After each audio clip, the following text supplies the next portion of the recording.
Support comes from Missouri Forest Products Association, committed to sustainable and sound conservation of the state's forests, which support more than 41,000 Missouri jobs, resulting in a $10 billion industry. ChooseWood.com.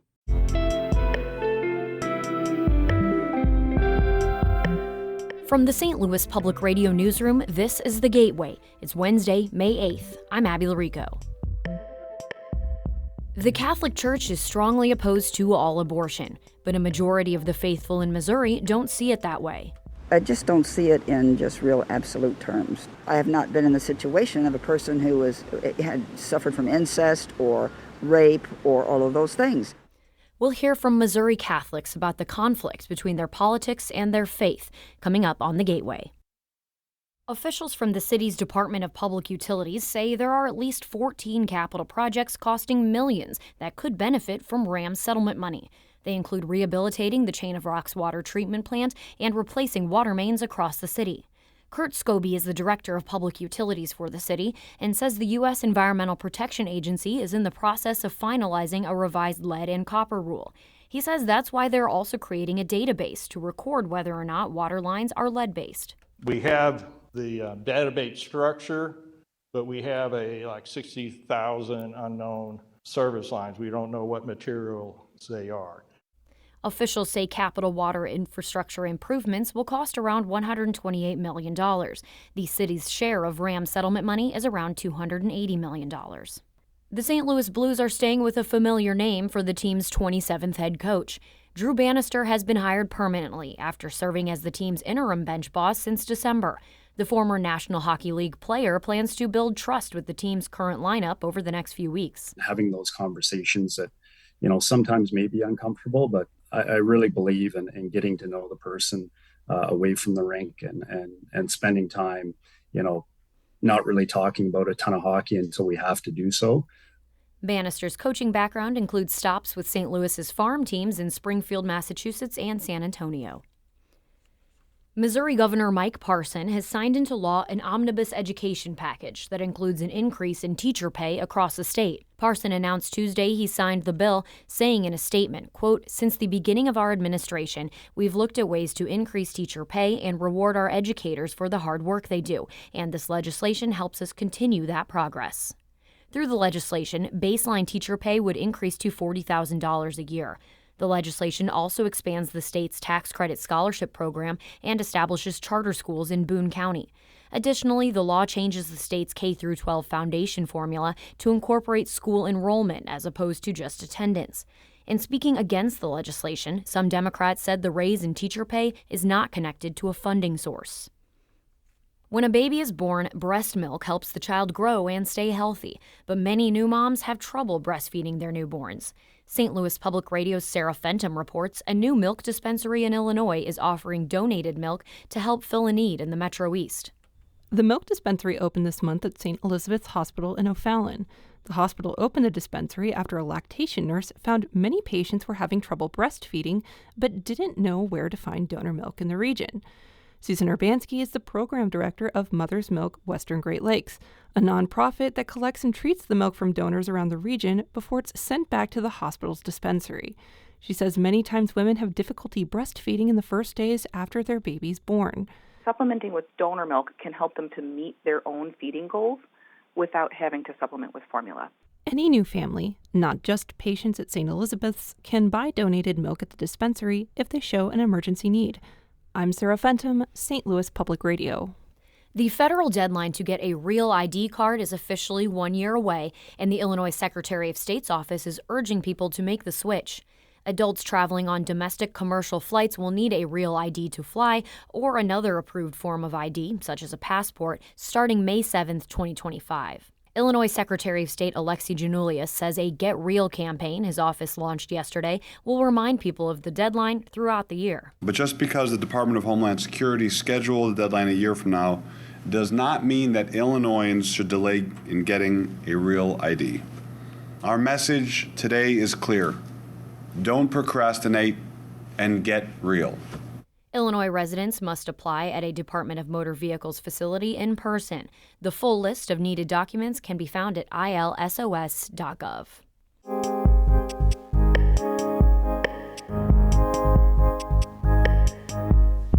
Missouri is one of the big battleground states over reproductive rights, where abortion is almost entirely illegal.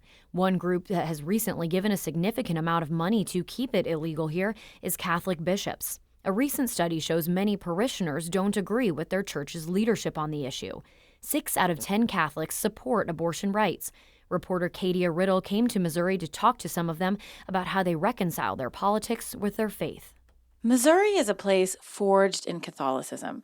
Hundreds of years ago, French-Canadian settlers took the land from the native people living there, like the Osage tribe. The settlers then claimed the land for the French crown and named the town of St. Louis after a Roman Catholic king. Today, Missouri is replete with Catholic churches, iconography, and people like Sister Barbara.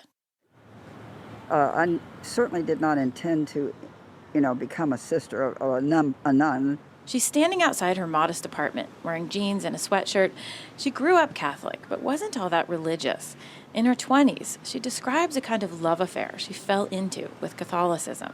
And emphasis on serving the poor and getting involved in just, the social justice issues of the day. And that was a whole new idea for me about what religious life was really about. That was 50 years ago. She says she's still happy with her choice to dedicate her life to the church, though she does think about how things could have been. I can see myself living other kinds of lives. I probably would have be right now having had 5 kids and a bunch of grandkids, and I wouldn't mind that. I really wouldn't. NPR is not using Sister Barbara's last name. She fears retribution from her local archdiocese for publicly expressing her beliefs on reproductive rights. She doesn't agree with the church's position that abortion is a sin and should be illegal. I just don't see it in just real absolute terms. She says she wouldn't personally choose to end a pregnancy. However, I have not been in the situation of a person who had suffered from incest or rape or all of those things. The Bible, she points out, does not say anything explicit about abortion. She fell in love with Catholicism for its practice around compassion and service, not politics. I want to put a sticker on the car that says, "Don't like abortion, don't have one." That's why she's supporting an effort in Missouri to enshrine abortion rights in the state's constitution. Several other nuns interviewed for this story said they feel the same. One was even collecting signatures to put the measure on the November ballot, though she didn't want to talk about it on the record. And then there's 81-year-old Alice Kitchen. She used to be a nun. I think the turning point for me was recognizing that the church I belong to doesn't recognize women. Kitchen no longer considers herself Catholic, but she's still friends with a lot of them, including many nuns. She's also an activist. On this day, Kitchen's gathering signatures in a Costco parking lot in Kansas City, Missouri. She wears a sandwich board that says, "End the abortion ban." Have you had a chance to sign the petition that allows women to have decisions about their own reproductive lives? I have not. One of the people in the Costco parking lot is Marilyn Richardson. She's a retired reproductive endocrinologist. She's also Catholic. She says the institutional church leadership is in territory where it doesn't belong. The church hasn't really studied these issues. They have no idea what they're doing. Why stay with the Catholic Church then, given their opposition? Well, I'm with the Catholic Church because I've been there all my life, and the church has been opposed to a lot of things that I've gone forward. They're also opposed to contraception. Just 8% of Catholics see contraception as morally wrong, according to a Pew Research study. Richardson says she doesn't talk to church leaders about their stance on reproductive rights, even though she disagrees. Some Catholics who have spoken out say they have been ostracized for it. I loved my church. Like Ingrid Burnett. I would like to go back. I miss that. I miss the ritual. Burnett is an elected official, a Democratic state representative. On this day, she's sitting in her office at Missouri's capital in Jefferson City, or as the locals call it, Jeff City. For years, Burnett attended church, but she says when she made public her support for progressive issues like reproductive rights, she was publicly chastised at her congregation during Mass. When the prayers became about praying that politicians would do certain things, it was pretty clear to me that it was aimed at me. I thought it was very alienating, and I felt hurt. One floor up from Burnett's office, Sam Lee is making the rounds. He's a deacon with the Catholic Church and head of an anti-abortion group called Missouri Stands with Women. They opposed the ballot measure to enshrine abortion rights in the state's constitution. Lee's here urging lawmakers to defund Planned Parenthood. A bill to do just that passed a few weeks after. Catholics aren't that much different than anybody else, and they're subject to all the influences that are in the culture. Lee says he's not surprised that many Catholics support abortion access. Some reproductive rights advocates say church leadership is scared of this diversity of opinion among its followers. But Lee disagrees. Could you say the Catholic Church is under attack, or the church's beliefs are under attack, or their institutions are? Sure, but that doesn't mean that the Catholic Church is scared. I mean, scared people tend to run away. The Catholic Church is not running away from this fight. Another group that's not running away from this fight, today's youngest generation of adults. Polls show they support abortion rights more than their parents do.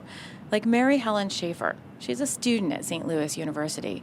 It's a Jesuit school. She's standing on campus while others rush to class. Like many here, she describes a pluralistic vision of Catholicism. And I think that my generation in general is a little bit more exploratory, I think, when it comes to religion and faith, and they're more open. Schaefer has a brother who's a seminarian. Her father is becoming a deacon. Her own feelings on abortion changed after someone close to her needed one. And that is personally like what changed my belief, kind of, is that, it happened to someone personal in my life, and that I love so much. But it hasn't rocked her faith or her commitment to the church. Schaefer says for her and her peers, Catholicism is much bigger than the fight over abortion. I think right now, younger people tend to feel alone, and sometimes faith or communities like that can help when feeling less alone or feeling like there's a purpose to something. Giving purpose to future generations of Catholics, Sister Barbara believes the church will keep doing that. I think that the Catholic Church would not be here today if they didn't have a remarkable ability to turn corners when it's necessary, when things are about to collapse for it. After all, she points out, Catholicism has been around for centuries. She's hoping this abortion debate is a relatively brief distraction from what she sees as the faith's fundamental aspirations. Reaching for some kind of ideals in the way we love and live with each other, with one another. For Sister Barbara, one of those ideals would be for church leadership to value what a majority of Catholics believe. For NPR News, I'm Katia Riddle in Missouri. That story first aired on NPR's All Things Considered. The Gateway is a production of St. Louis Public Radio, a listener-supported service of the University of Missouri-St. Louis. Music by Ryan McNeely of Adult Fur. I'm Abby Larico, and from the St. Louis Public Radio newsroom, this has been The Gateway.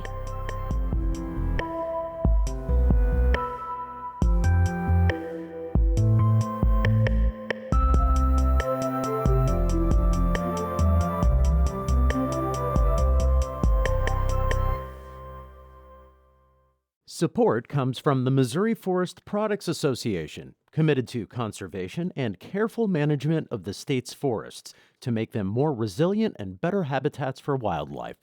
ChooseWood.com.